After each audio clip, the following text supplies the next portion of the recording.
Hey guys, my name is Elijah, and in this tutorial I will show you how to delete a workspace in monday.com.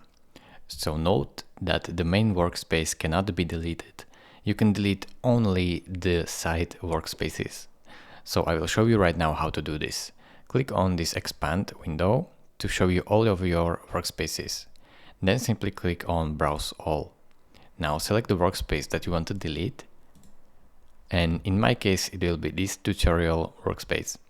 In order to delete it, first go right here to these three dots, click on it and click on delete workspace.